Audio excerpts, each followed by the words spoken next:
Bryan Hildebrand, RxMuscle.com, wrapping up the 2011 America's Strongest Man in Hot Springs, Arkansas. I'm here with Dionne and Mike, and let me tell you, both of you, an absolutely awesome show with some terrific performances. Mike, tell me your thoughts on the first day.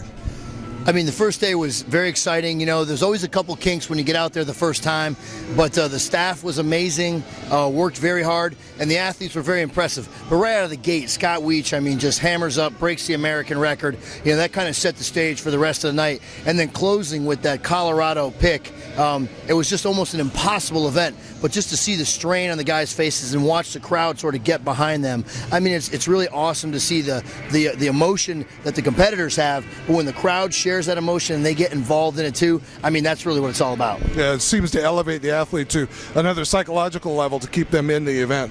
Oh, absolutely. Some of these guys, you know, you take particularly somebody like Travis Ortmeyer, I mean, they actually feed off the energy from the crowd. You know, Brad Dunn's another one. He gets out there, the crowd gets excited to see him. You know, it's maybe not always the biggest, strongest athlete, but the fans are really receptive to the people out there and the personalities, and I think it really makes it worth everybody's time and effort to put this kind of thing together to entertain the folks and for those guys to have that moment in the spotlight. It really does seem to benefit everybody. Yeah, absolutely. So Dionne, not to keep you out of this, but today was kind of quick. We went through this real fast today in under 4 hours, I think.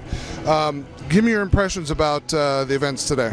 Well, like Mike, just to reiterate what Mike said, you know, we tried some new events this year, some events that you never saw in person a lot, or even indoors, such as the keg over the bar.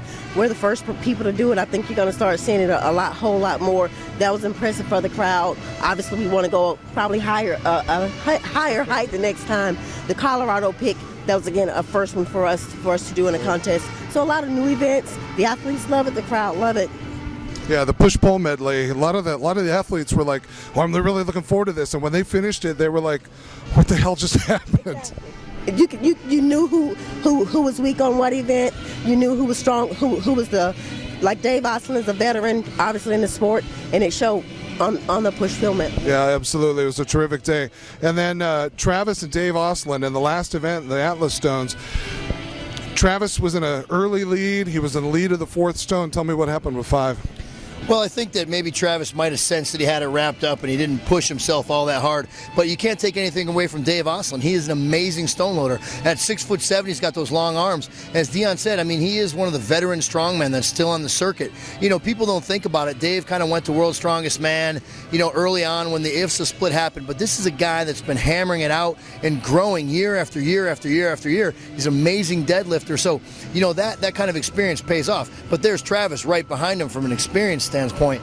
Both of these guys have been on the world stage, and I would say that they really both deserve to be there. I mean, to me, it proves that they went up against the youngest in America, the best and brightest up and coming. I mean, look who finished in 3rd and 4th, the youngest guys. But those veteran movements, those tactics, making sure that everything is just perfect, making sure that you have extra tack. I mean, you watched at the end there, Vincent Urbank ran out of tacky. He's got the height, he's got the strength, he's got the leverage to pick up the stones, but he made a rookie move, he made a rookie mistake. Those veteran guys really earned what they got this time. Yeah, absolutely outstanding performances by Michael Burke and Vince both. Dionne, tell me what is next for American Strongman Corporation? Next for American Strongman Corporation, in 6 weeks we have the Olympia Strongman competition. Following that, there will be a world competition in China that the athletes will be going to. But not to take away from any other international events that we haven't really mentioned. Next week, Travis and another athlete, myself, will be getting on a plane going to Russia for USA versus Russia. The following week after that, America's Strongest Man is on the road again with America's Strongest Woman, as well as the 105 team championships against the Ukraine. So we'll be getting on another plane going to the Ukraine. So a lot of things in store for American Strongman. Racking up their frequent flyer miles.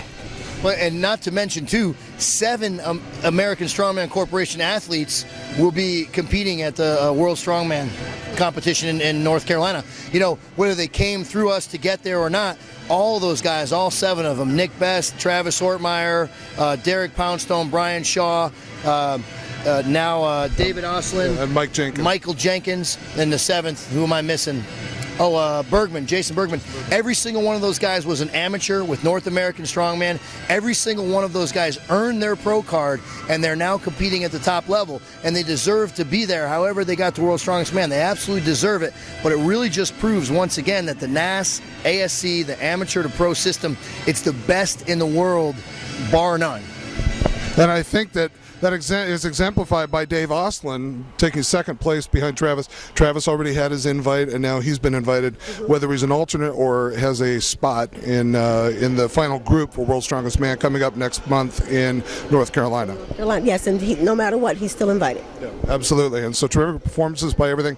From a production standpoint, I can tell you Sally and I have had an absolutely fantastic time. The production value was amazing, and I can't thank you enough for having us here. And we will see you in 6 weeks at the Olympia. Absolutely. Appreciate your time. Until then, Bryan Hildebrand with RxMuscle.com.